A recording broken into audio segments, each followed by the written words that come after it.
talking today with Bill Ayers, who is co-director of the Small Schools Workshop and Distinguished Professor of Education and Senior University Scholar at the University of Illinois at Chicago. Well, Bill, I was interested when you were talking about the 1960s and the upheaval. Having done some of the upheaving yourself, you described it as unprecedented, and that in and of itself makes what's going on today different because there is a precedent.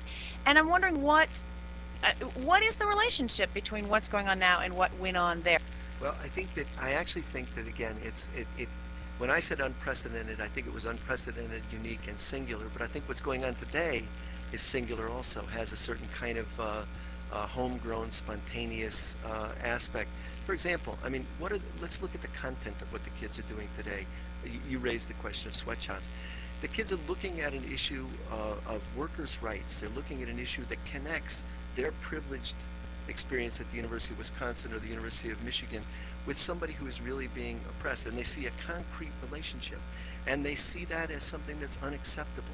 So in a sense, that's quite different than what came at us. That's quite a unique and really sophisticated understanding of something, and so I think we should salute the students for bringing this to our attention. We should take it seriously on its merits and join them in some sense in finding this unacceptable, that American companies are getting rich, creating conditions that are just horrendous, dangerous and frightening and murderous for workers around the world. You raised the question of other countries. Internationally, colleges and universities, schools, are always sites of social conflict. They always are.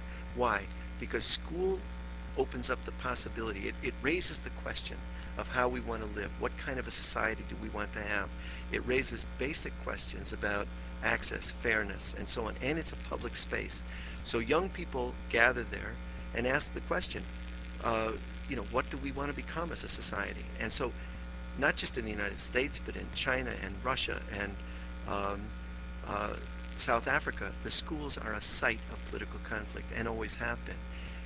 It's not unique, although it's terribly important, as Mark said, that this particular movement at this particular time finds itself logically and sensibly wanting to link up with working struggles here and abroad. But if you look again at the government in France practically collapsing in 1968, that was a worker-student alliance that brought that down. You look at the struggles in South Africa in the townships that came out of the schools but led directly to alliances with trade unions. That's a sensible connection, and one that I think is kind of exciting to witness today. It's also true that in the 60s, most university presidents, most chancellors were themselves against the war. So it's not as different as you might imagine. Robin Fleming, who was the president of the University of Michigan when I was the president of SDS there, he and I used to duel over bullhorns on a regular basis, usually in his front yard while his plants were being trampled.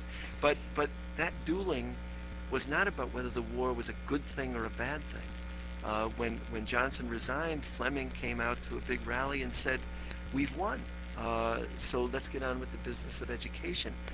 We didn't quite see it that way, so we did have arguments and disagreements.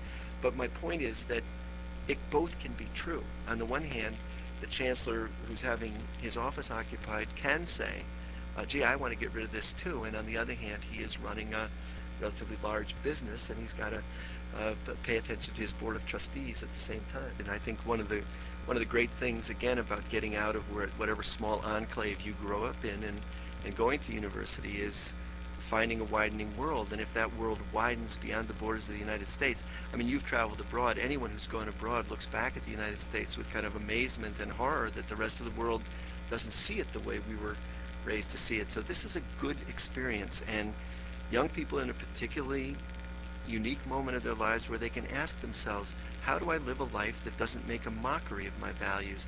You can't always live up to it, but it's a wonderful question to ponder when you're 19. It's a wonderful question when you're 55, but it's a good question to take up, especially at this moment of your life. And I think these kids are showing us a way to take it up. The mainstream media tends to be mocking and diversionary. It tends to be titillated by action, especially things that are kind of a punch in the nose. It tends not to be interested in going much deeper than right on the surface. Yeah, but the media does. It's true. The cynicism runs so deep There's another aspect. My brother teaches journalism at Berkeley High School.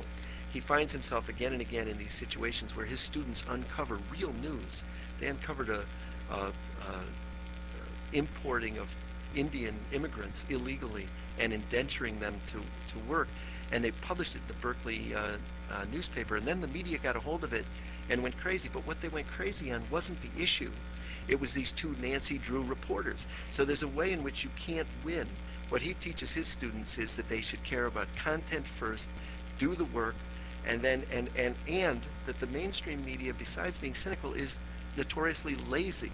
And their laziness is what makes it so difficult to kind of break through. So he argues, and I think he's got a point with his young journalism students, that you've got to work, find the content, tie into it, and then continue to build it. The same goes, I think, for a movement, that you work on the issue because it matters. Yes, you try to get attention sometimes in some ways. When we were losing attention in the Vietnam protests on the campus, I remember at Michigan we announced that we were going to napalm a dog in the center of campus. And God, the media showed up like they hadn't in months. And of course, we didn't napalm the dog. We pointed out that people were being napalmed that very day, and that they were interested in what we were going to do to this dog. So, you know, it was somewhat of a sense of humor, somewhat tasteless, but those are the kinds of things sometimes that people do. There's a lot of conservative activism on the campuses, and you're right, the speakers series, if you look at who comes to UIC, it runs the whole range. And again, I would argue that that's appropriate. We ought to have the whole range of ideas. When I was first at Michigan, we heard Malcolm X. We also heard George Lincoln Rockwell from the Nazis, and I was at both of those lectures, and I was glad to be at both of them. So I think the university does play that role, should play that role. Good morning, George. You're on WBEZ.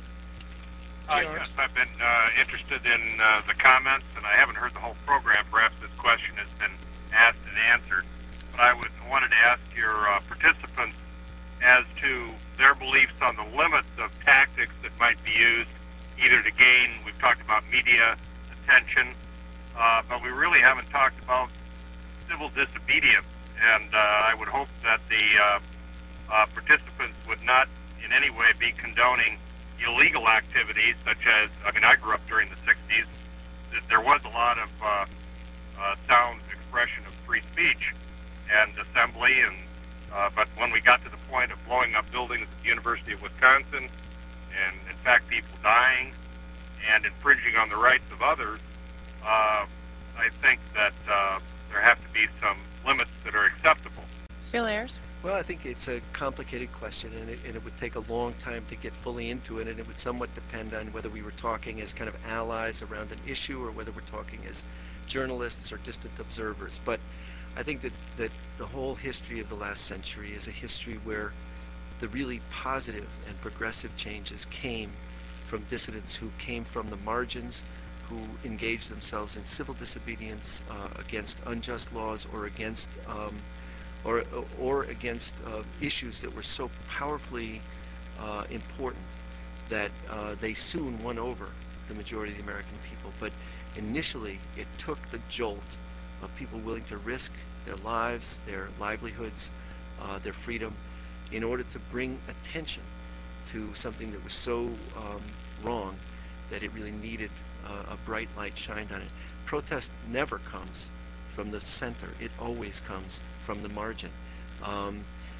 The question of tactics and how far should one go, it's a really tricky question, and people should be very careful as they think it through. But the problem often that I find in the discussion is that the people who are always being judged by a high moral standard are the people coming from the margins saying, let us in. The people who are not being judged by any moral standard at all are the people who are clinging to the status quo. So the protester has to justify everything that he or she does every minute of every day, whereas dropping tons of bombs on a little country the size of Florida, well, that's legal, but it really wasn't legal. So I think the moral stance that one would ask of a citizen or an observer is to say, I'm willing to judge the protest by this standard, but I want to judge the establishment by the same standard.